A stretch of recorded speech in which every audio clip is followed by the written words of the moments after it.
There are even more embassy closures that are happening right now. Shalom, shalom.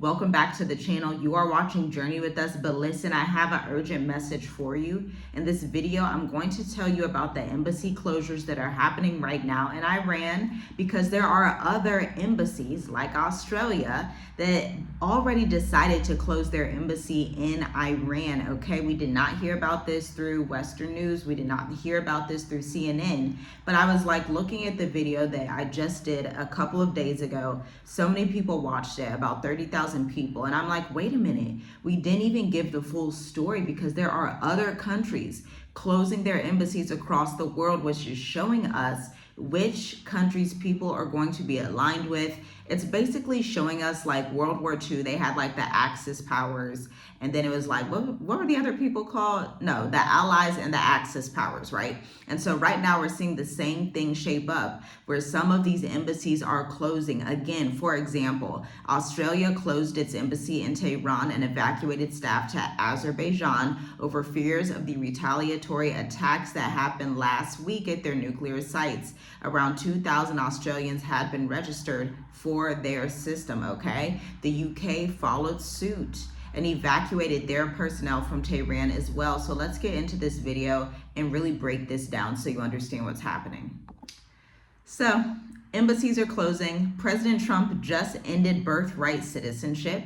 And we need to talk about what this means for the diaspora, because the world is shifting in real time. And if you're part of the African diaspora, then you have to pay very close attention, because this isn't just about headlines. It's about your ability to move, stay safe, claim citizenship rights, and plan for your family's future in a world that is increasingly signaling prepare now. Again, I want to preference that this is not fear mongering. This is wisdom mongering, because we should be a community that has enough strength and enough wit about us to be able to understand these things that are happening. I'm telling you, every other community and nation on the face of the planet is talking about this stuff in real time, preparing their family, preparing their friends, their cousins, whoever. And so we have to do the same thing. It's time to put off this fearfulness of looking at news, looking at history, looking at what's happening, and stand up so that we can actually be a type of watchman for our families, so that we can actually assess what's going on and see where we want to move and be throughout the world as these things are taking place, especially if you are a Black expat that is already outside of America, or if you are an African immigrant that went to America. Everybody needs to understand these things, because this is just phase one. We're going to see the U.S. continue to shut doors to people. We're going to see, I believe that the U.S. will eventually shut doors to U.S. citizens, where citizens will have to just lock down in real time. Leave a comment down below if you think that's eventually going to happen with some type of martial law scenario, especially as we're escalating into World War III. Now, in the last 2 weeks alone, we have seen two major warning signs: multiple U.S. embassy closures or scaling back operations in Africa and other regions. Remember, we were talking about Ethiopia, right? The U.S. embassy is no longer functioning in Ethiopia. As of a couple weeks from now, they're going to be closing it completely, okay? And so a new policy push to end birthright citizenship in the United States under the second Trump administration has also gone into pass. Just yesterday, I believe, where Trump had announced, I think it was Friday actually, that he announced that there is an end to birthright citizenship. The judges, the Congress, everybody agreed there is no more birthright citizenship. And so if you are from Mexico, if you are Mexican, you came to America and you gave birth, that child does not receive birthright citizenship anymore. Now, I do want to say, as somebody that has traveled abroad for 5 years, most countries do not have birthright citizenship. A lot of countries do not have it. And so I understand both sides. I understand President Trump saying there's no more birthright citizenship and they just need it to be for the Americans that are already there. I also understand the side that people that have seen America be like this leader of birthright citizenship, and they're like, well, what happened? I personally, I'm very neutral on the stance. I honestly don't care. I don't mind. I'm already an American. but I live in Africa. I don't really mind, but I do see how for immigrants that could be a very difficult situation. But we are in a World War III era. It's just not feasible to just bring in all these people and just right away give them citizenship. So that is something to think about. But let me know down below if you agree with that or not. Now, let's get into part one. With the U.S. embassies closing, let's re-break it down so we can really understand this. Recently, the U.S. State Department announced a partial or complete closure of embassies in a growing list of countries, especially in Africa and the Middle East. Official reasons cite security concerns, meaning the U.S. is saying that they feel like their citizens are not safe in these countries. Political instability, meaning they believe there may be some type of political insurrection or something along those lines. And then threats to diplomatic staff. I'm not sure how they received these threats. Maybe there were like letters sent to embassies. I'm not really sure how that actually happened, but this is what they're citing, okay? And closures don't just affect diplomats. They're a massive warning sign for ordinary citizens. It means your government cannot or will not help you if things go wrong. It signals a decline in local stability and diplomatic relations, okay? And it often precedes travel advisories. I know the U.S. is currently thinking about this 36-country travel ban. Again, that was so many countries in Africa, a couple of countries in the Caribbean, a couple of countries in Asia and the Middle East, okay? And it may even precede sanctions on these countries. We know Iran is a country that has had sanctions in the past from the United States of America, okay? And so we have to think what other countries are potentially going to have sanctions on them, and that's going to create this type of aggression amongst that country and American citizens or America in general. For example, you would probably never find me traveling to Iran. I'm just not going to do it. I'm sure they are wonderful people. I'm sure they are very peaceful, great people, but I have a blue passport. These are things we have to think about as we're traveling the world, as we are running businesses abroad, as we are raising families abroad. You want to be somewhere that has neutral, safe territory. Oh my goodness, you know what? This is probably a really good time to segue into the state of the diaspora, okay? We were not prepared for this to sell out so quickly. So we had cohort 8, cohort 9, but we also just released cohort 10. We may be doing this in sequences, maybe every few weeks, a couple of times a month, since this channel has literally exploded. So hit the like button, share this to 5 people if you find value in this information. It doesn't take too long. I'll give you a moment while I'm talking about State of the Diaspora. Just hit that share button down there. It's to the right. Copy the link, send it to 5 people in a WhatsApp group, 5 people in a Facebook group, 5 people in your family, and tell them to share it so that everyone can understand. Because again, our community does not understand geopolitics as much as we need to, but I believe together we can change that just by sharing this video. Now, the State of the Diaspora is a 90-minute intensive where we bring together Black travelers from all over the world, whether they want to live in Botswana, Namibia, Tanzania, Mauritius, Ghana. You get to sit together with 8 other expats. We like to keep it small. That's why we block it off at 8. We know some of you are introverts, some of you want to be really private. You don't want to be just talked at in just a huge room of thousands of people. You really want something intimate where you can glean from and speak to us and receive the resources that we have from our 42-page curriculum that we have created. And this curriculum has all of the finance, banking infrastructure. It's the elevated version of our course, Dream Life Africa, established in 2021. It's so elevated, and it's a 5-in-1 session. Now you may say, how is it 5-in-1? Because we're not just covering our top 1 country in Africa, we're covering the top 5 countries in Africa that should be on your list, how to get residence there, how to open bank accounts in those countries, risks that you need to look out for, safety precautions. Now, I want you to picture you're in a room with 8 other entrepreneurs, diaspora expats. Maybe one of them has even been to Spain or Portugal. Maybe one of them has been to South Africa, and you guys are networking as you're learning about these travel routes throughout Africa, and you are building an end times network. When we did the State of the Diaspora for the first time, we had a nice small group of 5 people. Those 5 people still communicate between themselves and us to this day. One had went to South Africa, one went to Kenya, and one went to Tanzania. One actually traveled all over the world for a bit before returning to Africa. And so this is our incubated container. This is our way of serving the community in these small segments so that people can get boots on the ground and get moving and have connections in various countries. You want to have these networks open with people who come from where you come from, okay? So check out the link in the description. There may be a couple of slots left for August 3rd, okay? Stay on the lookout. If we do weeks following, we'll have to see, because it's going to run into Black Educators Amplified, okay? So go check out the link in the description. Now, we also need to look at what these embassy closures actually mean for citizens. You're going to see visa processing hold up times, emergency services will dry up, relocation and family reunification plans get derailed, and entire corridors of safe movement are going to disappear. Again, this is only June 29th. These things are just now happening.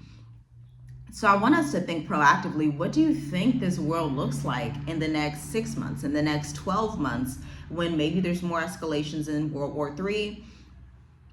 Obviously, more embassies are going to be closed. Maybe that 36 country travel ban is actually imposed. What are these things actually going to be like? We need to start to dissect this. I want you to imagine living abroad and needing help only to realize your nearest embassy is gone. Again, this is not fear-mongering. This is a level of readiness that needs to be the precedent for our community. If you're watching embassy closures in your region, take them seriously. Make sure your documents are in order. Have contingency travel plans. Know which nearby embassies are still open. Research local exit options, okay? For example, if you are in Ghana and you know your US embassy is about to close, but you know the one in Senegal is still open, you are going to want to fly over there, bus over there, however you're getting over there, drive, whatever it is, before your passports expire or before you need whatever problem that needs to be solved. In these times, it's much better to be proactive instead of reactive. These are definitely not the times to be reactive and be late, and all of these types of issues happen, and then you feel like you're just stuck. You can't accomplish anything, okay? Even with these closures happening, I also want you to understand that there are embassies in various regions that may be open in other areas. So if you are in Ethiopia, maybe you can fly down to Kenya or Tanzania, right?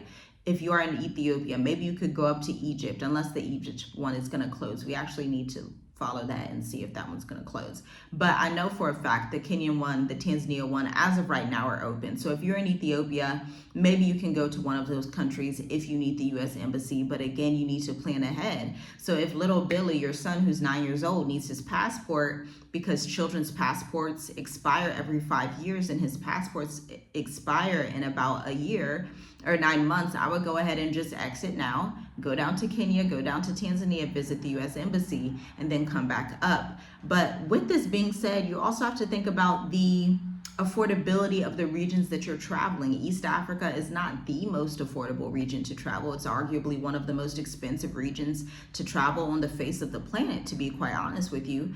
And so you also want to think about, okay, maybe I don't want to spend a lot of time in East Africa. Maybe I want to be in Southern Africa, where I can go from South Africa to Botswana, from South Africa to Namibia, from South Africa to Zambia, for more of an affordable price than I would East Africa. Or maybe you want to add Europe into your strategy and you want to go to Albania, or you want to go to Portugal, whatever it is, or maybe you want to go to Thailand, wherever.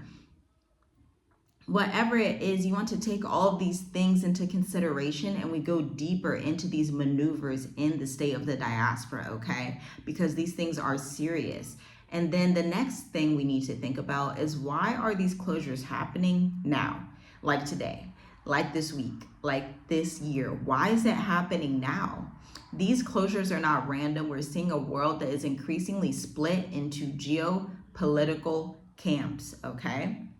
Western nations versus China's influence, former colonial powers competing for resources, and I'm going to add in resources on the African continent. Let's be real here, because if you want me to drop the next video about how Niger kicked out France, leave a comment down below and say Niger, okay? Niger just kicked out France, and they're having their own uranium, and the uranium that used to be devoted to France, where they had all their electricity, Niger just said, nope, you're going to get the boot.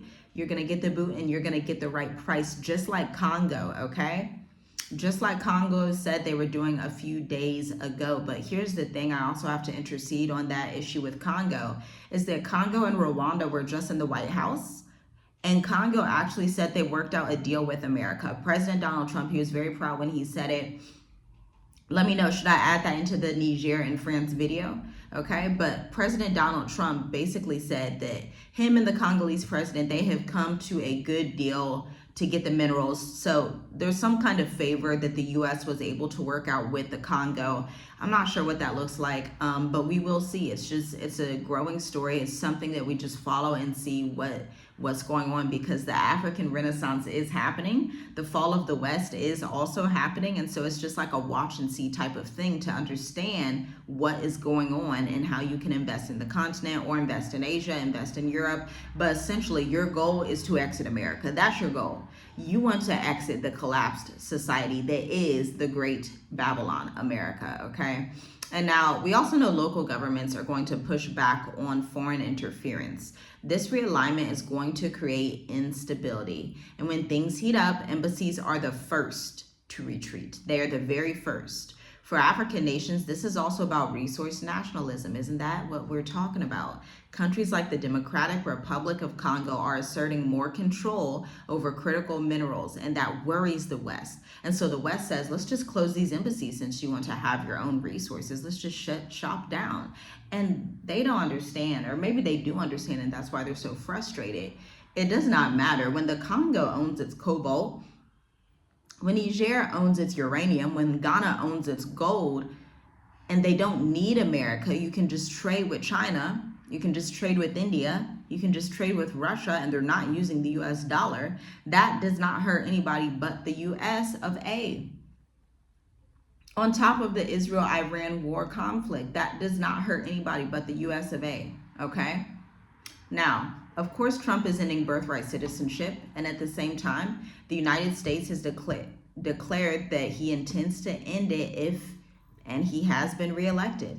Because let's be clear on what that means. For over 150 years, the 14th Amendment has guaranteed all persons born or naturalized in the United States are citizens of the United States. This is what gives every child born on U.S. soil citizenship status automatically, okay? No matter the parents' immigration status. So no matter if they were illegal, it didn't matter. If you were born, you got that U.S. blue citizenship card, okay? And now you're thinking, why should I care? I already have citizenship. I'm American. That's great, but let's break this down. You need to care because it's not just about you alone. It's about your community. It's about your grandchildren. It's about your plans for transitional family safety and movement. It's about people that are in your neighborhood. Maybe there are immigrants in your neighborhood, okay? This is going to cause chaos and has already caused chaos. We see that with the LA protests that are happening in Los Angeles. So Black immigrants and African diaspora families or mixed status households, if you are married as an American citizen to someone that is not an American citizen and they were hoping to get their green card or they were hoping whatever will work out, this may change. Y'all may have to go to a different country or y'all work something else out in your spouse's country.